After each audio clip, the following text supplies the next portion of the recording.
algumas palavras que vocês vão precisar entender.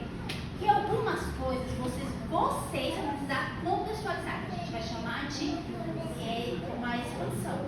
Então você vai ouvir a palavra doméstico da fé, mas você vai ter que saber se nessa hora vai trabalhar mais. Você não pode pôr só crente, né? Porque o crente é aquele do carne. Crente é. Aí você sabe que nessa hora você vai ter que começar a trabalhar mais. Então o que eu sugiro para vocês? Anotem a palavra e tente assimilar o que ela disse. Porque você vai ter que explicar. Entendeu? Então, o doméstico da fé é o quê? É uma pessoa que é batizada na congregação, pratica os usos, os costumes, ou seja, tem um costume, ou a doutrina, obedece, pratica. Então, ele está falando disso. Ok? Crianças acima de 12 anos. Ele vai falar quem pode, né? Ele está falando que não pode. Então, quem pode? Vai ter que falar. Então, crianças, idade 12 já.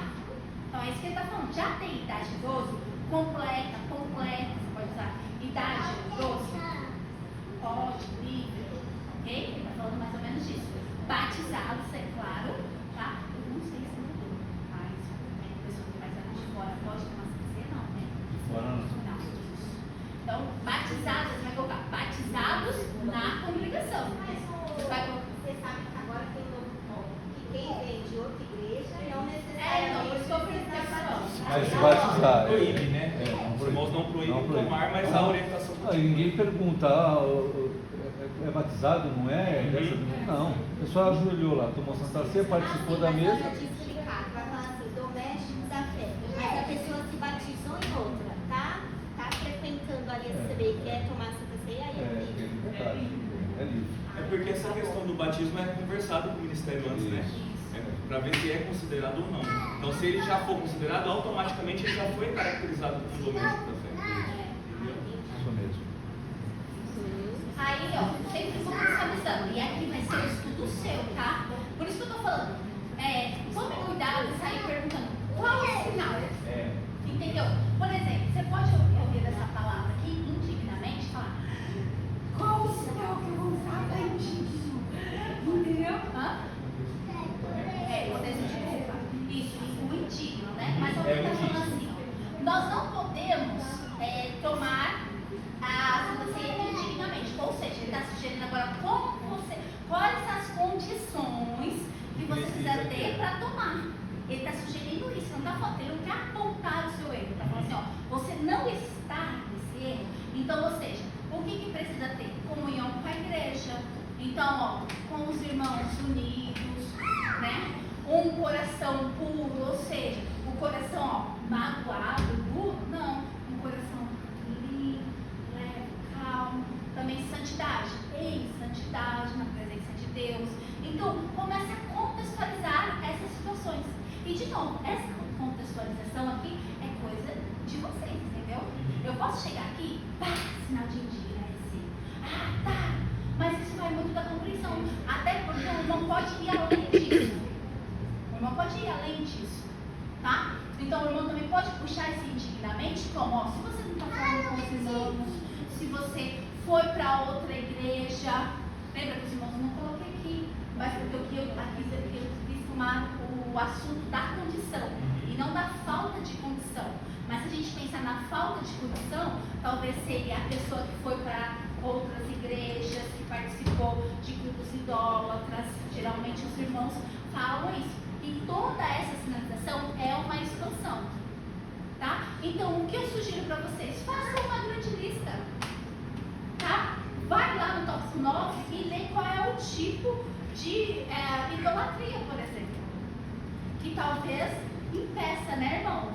Talvez impeça aqui o participar da Santa Ceia, mas vai ter que pedir perdão, ok?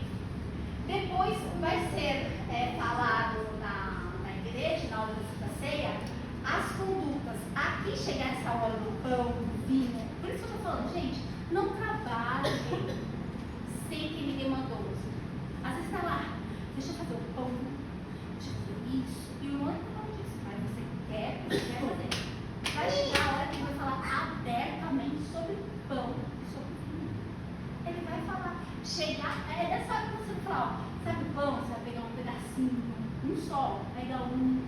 Aí a gente faz o sinal de pinça, a gente faz um punhadinho. O assim, ó, primeiro pão, aí o irmão fala, mastiga bem, não é assim, irmão? Vocês falam, mastiguem bem, depois vocês tomam um cálice. Agora, é isso que pega o intérprete. O intérprete ouve cálice. Aí criança viram?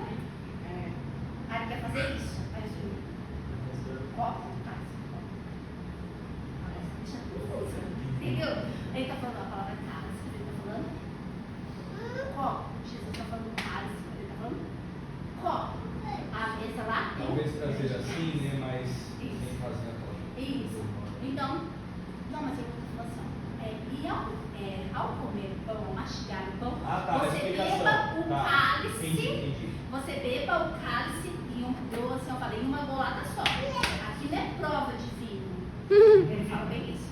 Aqui não é prova. O vinho é o sangue de Jesus. Você está bebendo o sangue de Jesus. Então não é para saborear o sangue de Jesus. Então o irmão fala bem isso. Saborear geralmente é outro sinal. Então, aí geralmente fala assim, ó.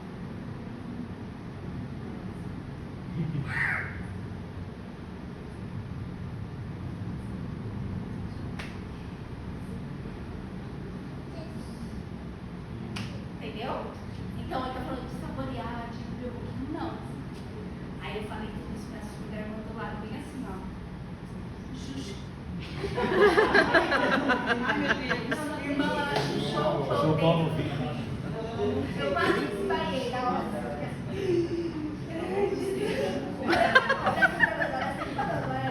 Geralmente nós falamos várias vezes, né? Que é só. Ele quer café com leite, quer sorvinho. Hã? Não, fala assim,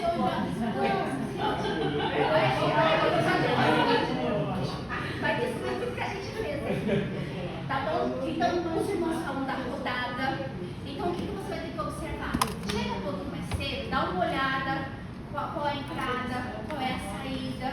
Aí você usa o espaço real. Lembra lá das estruturas de libras, da gramática. Então, você vai fazer, ó.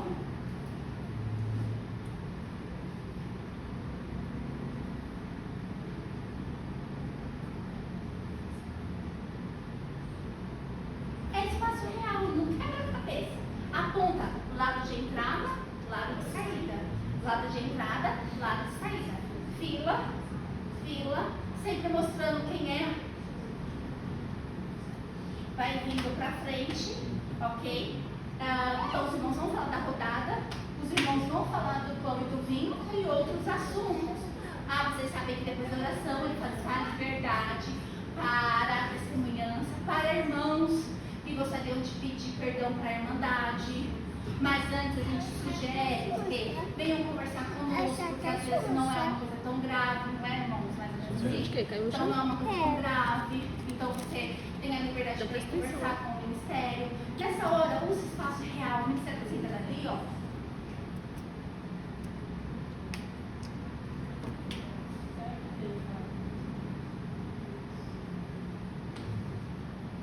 Usa bastante espaço real, usa marcação, deixa bem visual a sua sinalização neste momento. Tudo que você puder usar de visualidade, você aplica, tá bom? Tudo. Porque esse momento, esse é o ponto alto da Santa Ceia. O surdo vai ter que entender a hora que ele vai postar, o que ele vai fazer primeiro, aonde vai jogar o copinho, a gente avisa, a gente faz.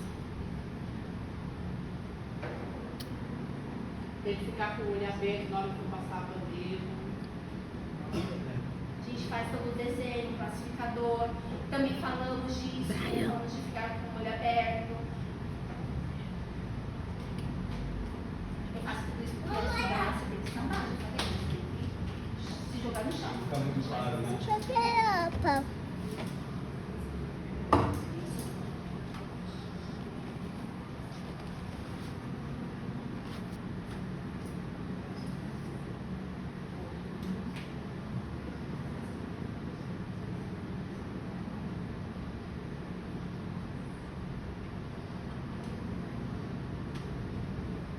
Eu não faço isso porque ela não tem. Mas se tem, você fala assim, não.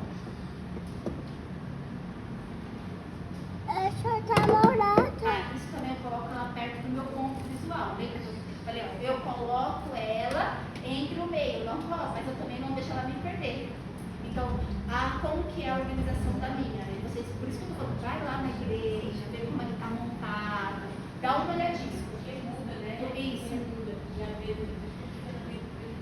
E quando a gente não sabe nem se tem um surdo? Então, ó, se, por exemplo, a minha tá assim, são 2 internos, né? Uma irmã e um irmão. Então, na rodada, eu dou uma levantada quando ela vai tomar. Eu fico próximo da primeira parte ali, da entrada dos bancos. Então, eu fico em pé. Então, eu fico ali, ó, de olho nela, se você colocou ela no meio.